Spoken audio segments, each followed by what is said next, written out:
نحمده ونصلي على رسوله الكريم أما بعد فأعوذ بالله من الشيطان الرجيم بسم الله الرحمن الرحيم قال الله تبارك وتعالى في القرآن المجيد والفرقان الحميد قل إن كنتم تحبون الله فاتبعوني يحببكم الله ويغفر لكم ذنوبكم وقال رسول الله صلى الله عليه وسلم من أحب سنتي فقد أحبني ومن أحبني كان معي في الجنة۔ محترم حضرات، اللہ جل شانہ نے حضور پاک صلی اللہ علیہ وآلہ وسلم کی امت میں ہم کو پیدا فرمایا، یہ اللہ تبارک و تعالی کا ہم پر بہت بڑا احسان ہے۔ حضور پاک صلی اللہ علیہ وآلہ وسلم تمام انسانوں کے لیے نبی بن کر تشریف لائے۔ حضور پاک صلی اللہ علیہ وآلہ وسلم کو اللہ جل شانہ نے تمام انسانوں کے لیے نمونہ بنا کر بھیجا۔ لقد کان لکم فی رسول اللہ اسوۃ حسنہ، حضور پاک صلی اللہ علیہ وآلہ وسلم تمہارے لیے بہترین نمونہ ہے۔ حضور پاک صلی اللہ علیہ وآلہ وسلم کی سنتوں کے اتباع کا حکم دیا گیا، اور اللہ جل شانہ نے ارشاد فرمایا قل ان کنتم تحبون اللہ فاتبعونی یحببکم اللہ۔ اے نبی صلی اللہ علیہ وآلہ وسلم، آپ فرما دیجئے کہ اے لوگو، اگر تم لوگ اللہ سے محبت کا دعویٰ کرتے ہو تو میری اتباع کرو، میری سنتوں کے مطابق، میرے طریقوں کے مطابق زندگی بناؤ اور زندگی میں عمل کرو، تو اللہ جل شانہ تم سے محبت کرنے لگیں گے اور اللہ تعالیٰ تم کو محبوب بنا لیں گے۔ اور حضور پاک صلی اللہ علیہ وآلہ وسلم نے ارشاد فرمایا لا یؤمن احدکم حتی اکون احب الیہ من والدہ وولدہ والناس اجمعین۔ تم میں سے کوئی شخص اس وقت تک کامل ایمان والا نہیں ہو سکتا یہاں تک کہ اس کے دل کے اندر میری محبت اس کے والدین سے بھی زیادہ ہو، اس کے اولاد سے بھی زیادہ ہو، سب سے زیادہ اس کے دل میں میری محبت ہو، رسول پاک صلی اللہ علیہ وآلہ وسلم کی محبت ہو، تب وہ اللہ تبارک و تعالی کی نظر میں عزت پائے گا، تب وہ اللہ سے محبت کرنے والا اور رسول پاک صلی اللہ علیہ وآلہ وسلم سے محبت کرنے والا مانا جائے گا۔ تو سب سے زیادہ محبت اللہ کے رسول صلی اللہ علیہ وآلہ وسلم کی ہونا چاہیے ہمارے دل کے اندر، اور محبت کرنے کا طریقہ ہر ایک سے الگ ہوتا ہے۔ ماں باپ سے محبت کرنے کا طریقہ الگ ہوتا ہے، ان کی تعظیم کرنا، ان کی عظمت کرنا، ان سے عقیدت رکھنا، ان کی خدمت کرنا، یہ ماں باپ سے محبت ہے۔ اسی طرح سے بہن بھائیوں سے محبت کا طریقہ الگ ہوتا ہے، ان کے ساتھ اچھا سلوک کرنا، یہ ان کے ساتھ شفقت محبت کا برتاؤ کرنا۔ اولاد سے محبت کا طریقہ الگ ہوتا ہے کہ اولاد کے ساتھ اچھا برتاؤ کرنا، اولاد کے اوپر شفقت رکھنا، اولاد سے محبت کرنا، اولاد کے حقوق ادا کرنا، یہ اولاد سے محبت کا طریقہ ہے۔ اسی طرح سے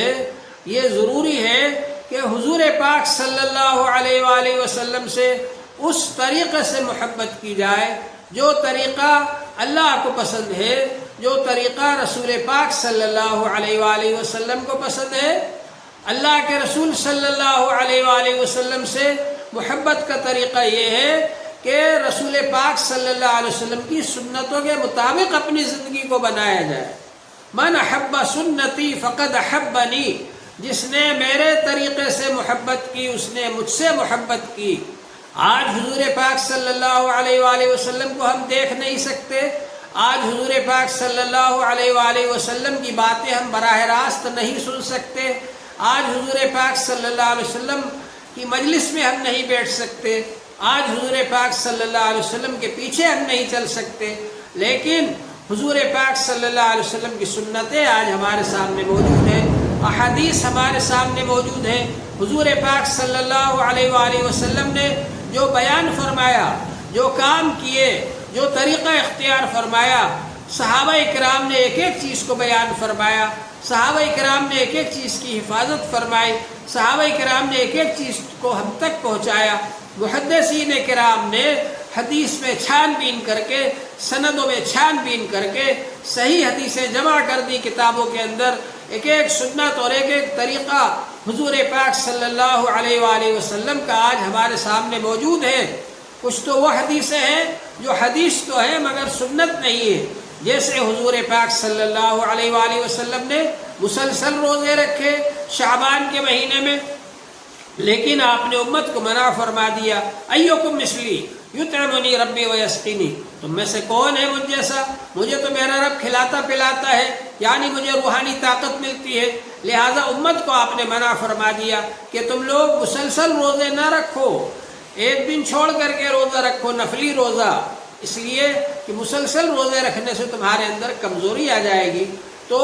حضور صلی اللہ علیہ وسلم نے مسلسل روزے رکھے، یہ حدیث تو ہے لیکن سنت نہیں ہے، کیونکہ حضور صلی اللہ علیہ وسلم نے اس کی نقل کرنے سے منع فرما دیا امت کو۔ اسی طرح سے جو کام حضور صلی اللہ علیہ وسلم نے فرمائے لیکن امت کو اس سے منع کر دیا گیا تو وہ حدیث تو ہے لیکن سنت نہیں ہے۔ چنانچہ حضور پاک صلی اللہ علیہ وآلہ وسلم کو دین کی تبلیغ کی خاطر اور عورتوں میں دین پھیلانے کے لیے، عورتوں کو دین کی تعلیم دینے کے لیے اللہ جل شانہ نے 4 سے زیادہ شادیاں کرنے کی اجازت دی، لیکن یہ فرما دیا خالصۃ لک من دون المؤمنین، یہ صرف آپ کے لیے اجازت ہے، ایمان والوں کے لیے اجازت نہیں ہے۔ تو ظاہر بات ہے کہ جب اس حدیث کو بیان کیا جائے گا کہ حضور پاک صلی اللہ علیہ وآلہ وسلم نے 4 سے زیادہ شادیاں کی ہیں تو یہ حدیث تو ہے لیکن سنت نہیں ہے، امت کے لیے 4 سے زیادہ شادیاں کرنے کی اجازت نہیں ہے۔ بہرحال حضور پاک صلی اللہ علیہ وسلم کا وہ طریقہ جس پر امت عمل کر سکتی ہے، جس کو امت اپنی زندگی میں اختیار کر سکتی ہے، اس کو سنت کہا جاتا ہے، اور اس طریقے کو اگر امت اپنی زندگی میں عمل میں لائے اور اس کے مطابق اپنی زندگی بنائے تو یہ اس بات کا ثبوت ہے کہ آپ کے دل میں رسول پاک صلی اللہ علیہ وآلہ وسلم کی محبت ہے۔ حضور پاک صلی اللہ علیہ وآلہ وسلم نے فرمایا من احب سنتی فقد احبنی، جس نے میرے طریقے سے محبت کی، میرے طریقے کو پسند کیا، میری سنتوں کو اختیار کیا، میری سنتوں کو پسند کیا، فرمایا یقیناً اس سے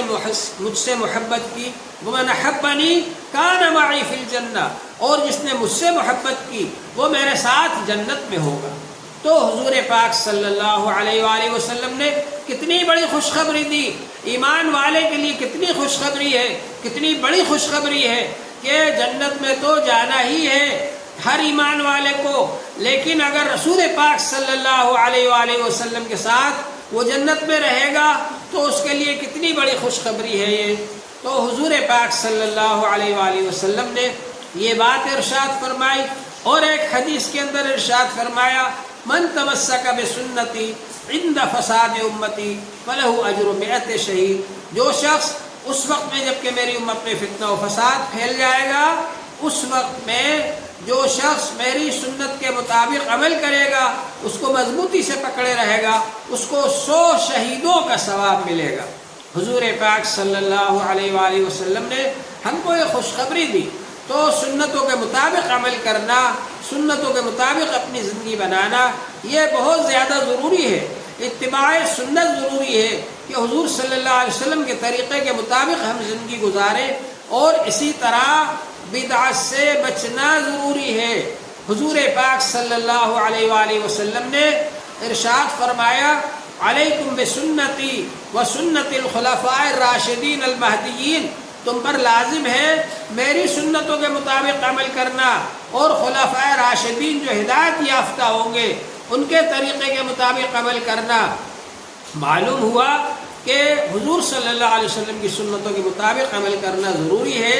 اور حضور پاک صلی اللہ علیہ وسلم کے وہ خلفاء راشدین، وہ صحابہ کرام جنہوں نے حضور پاک صلی اللہ علیہ وسلم کے بعد میں دین کی حفاظت کے لیے اور دین کو پھیلانے کے لیے ذمہ داریاں سنبھالی، اور دین کو اصل مقصد قرار دیا اور حکومت کو دین کے تابع رکھا، تو وہ حضرات اس قابل ہیں کہ ان کی سنتوں کے مطابق عمل کیا جائے۔ حضور پاک صلی اللہ علیہ وسلم نے ارشاد فرمایا تم پر لازم ہے میری سنتوں کے مطابق عمل کرنا اور خلفاء راشدین کے سنتوں کے مطابق عمل کرنا۔ تو جس طرح سے یہ ضروری ہے کہ ہم سنتوں کے مطابق عمل کریں، اسی طرح یہ بھی ضروری ہے کہ ہم لوگ بدعتوں سے بچیں۔ بدعتوں سے بچنا بھی ضروری ہے۔ بدعت کیا ہے کہ سنتوں کے خلاف عمل کیا، دوسرے لوگوں کے طریقے پر عمل کیا جائے، سنتوں کے خلاف عمل کیا جائے اور نئے نئے طریقے جاری کیے جائے، جس سے کہ سنتیں مردہ ہو جائے، سنتیں ختم ہو جائیں اور بدعتیں جاری ہو جائے۔ اس بات سے حضور صلی اللہ علیہ وآلہ وسلم نے منع فرمایا ہے امت کو۔ آپ نے خطبہ دیا، اس کے اندر ارشاد فرمایا، حضور پاک صلی اللہ علیہ وآلہ وسلم نے خطبے کے اندر یہ ارشاد فرمایا، اما بعد فإن خیر الحدیث کتاب اللہ، سب سے بہتر اللہ کی کتاب ہے، وخیر الہدی ہدی محمد صلی اللہ علیہ وآلہ وسلم، اور سب سے بہترین سیرت نبی پاک صلی اللہ علیہ وسلم کی سیرت ہے، وإیاکم ومحدثات الامور، اور محدثات الامور سے نئی نئی چیزوں سے بچتے رہنا، فإن كل محدثۃ بدعہ وكل بدعۃ ضلالہ، کیونکہ ہر نئی پیدا کی جانے والی چیز بدعت ہے اور ہر بدعت گمراہی ہے۔ دین میں ایسی چیز کو پیدا کرنا جس کی اصل دین میں نہیں ہے، حضور پاک صلی اللہ علیہ وسلم کے زمانے میں، خیر القرون کے زمانے میں جس کی اصل نہیں پائی جا رہی، جس کی بنیاد نہیں پائی جا رہی، اگر اس کو شروع کیا جائے تو اس کا نام بدعت ہے۔ علیہ وسلم